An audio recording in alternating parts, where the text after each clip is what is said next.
In enterprise IT, high availability isn't just a checkbox, it's a shared responsibility. But too often, app teams and infrastructure teams speak different languages. They chase different priorities and they end up clashing when downtime is on the line. Bridging that gap is key to resilience, efficiency, and cost effective edge systems. High availability is critical for any enterprise running mission critical apps, but delivering it effectively means aligning teams with very different goals. Application owners want performance and uptimes. At the same time, infrastructure and storage teams prioritize simplicity, scalability, and cost control. And joining me today is once again Margaret Hoagland, VP of Global Sales and Marketing at SIOS Technology, to talk about where those priorities diverge, where friction points emerge, and how modern HS solutions can bring alignment between teams while reducing operation risk. Margaret, it's great to have you on the show. Good to be back, Swap. Thank you. Let's start with the fundamentals.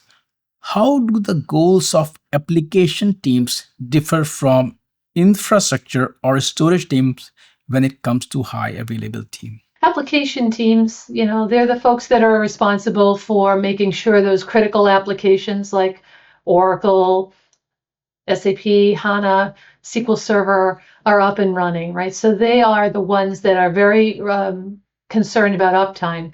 They want to make sure that those end users have high performance and uptime all the time.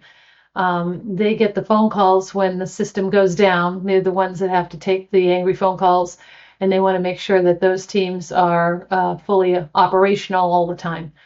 The infrastructure team is all about TCO and cost savings and efficiency, right? So they want to make sure that every penny spent on the application and its environment is beneficial to the company. Any extra money that's wasted is gotten rid of, that there's uniformity and consistency in how applications are deployed so that they don't have specialized requirements of any kind that can add cost. And so they're both working to excellent goals for the company, but sometimes there's some conflict in those goals. And where do you typically see friction between these groups, especially during the design and rollout of high availability clusters? Well, we see friction in the groups when the requirements of each of the group come into conflict. For example, the application owners are responsible for keeping critical applications up and running. And so the SAP team or the Oracle team or the SQL Server team have to keep those systems up and running. And when they fail, they're the ones that get the phone calls from the angry accounting staff or the manufacturing floor or the financial services team that can't do their job because that system is down. And so they are very concerned with uptime and protection of those systems, and also with automation, because they don't want to be dependent on calling in a third party, another group even within the organization, if that system has some kind of difficulty. So the application owners are very concerned with uptime and availability, whereas the infrastructure team is tasked with TCO, with total cost of ownership. Their real goal is to make sure that everything is very efficient, that every penny spent on their infrastructure pays back in dividends, and that they're not overspending on anything that isn't run as efficiently as possible. So their concern is more about conformity and consistency, that the applications are deployed in a uniform way in very similar environments across their organization, and that they don't require special training or special processes or anything that is unusual, because that adds cost to their streamlined systems. And so those are the two areas that those two groups are advocating for, and those can come into direct conflict when it comes to a high availability environment. Now let's flip the table and look at it from a technology perspective. How can high availability solutions be designed to meet the uptime demands of app teams while also supporting infrastructure teams' needs around simplicity, scalability, and cost? Well, I think that first of all, the teams need to get together and communicate quite a bit, and they need to focus their communication on what's best for the overall goals of the company, not just the goals that they have set for their own individual groups. And one exercise they might consider is to really discuss and explore the cost of downtime for one of these applications. What does it really mean to have your SQL Server or your SAP system down for an hour?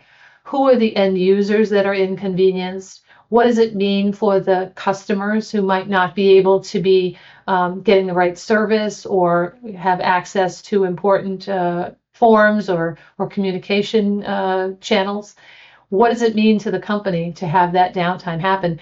And then what does it mean to respond to that downtime? Which of the or individuals from the different organizations will have to respond and how will they?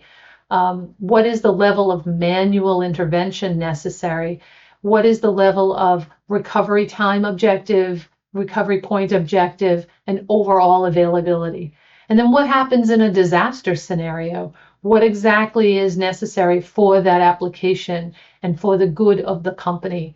And by having that dialogue and walking through a specific example, it uncovers the areas that are areas of conflict or areas of misalignment and helps them to set company-wide goals for each application. And I think they need to look at it from an application to application perspective. And when an organization is choosing their HA environment, what are some of the criteria they should look at to ensure that it aligns with the goals of these teams? Some of the things to look at are how consistent can the infrastructure be with this high availability solution? For example, can your high availability clustering solution be consistent in a Windows and a Linux environment? That satisfies the IT infrastructure's need for uniformity. It reduces the amount of training or specialization needed, makes them happy, and also delivers the same level of availability across the various applications that the application team is worried about. Another one is how automated do you want the failover or the recovery to be? Some so-called high availability solutions actually require manual intervention to kick off the failover to restore operation. If you want a highly automated solution, as the application teams do, there are solutions that deliver that at the same cost and price point as the more manual solutions. So look into what the level of automation is that is right for your organization. And I guess thirdly is the level of ease of use generally. What is the experience for that end user?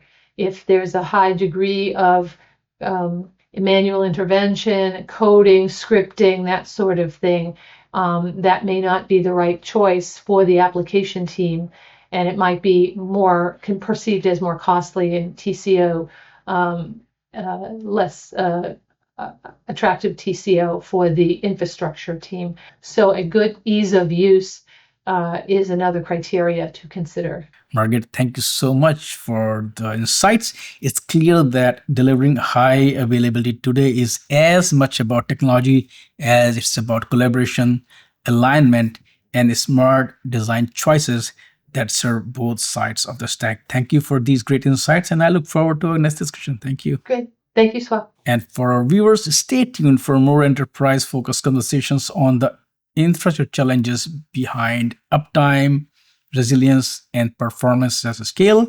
And don't forget to hit the subscribe button and also click on that notification bell. So when we upload a new video, you will be notified. Thank you for watching.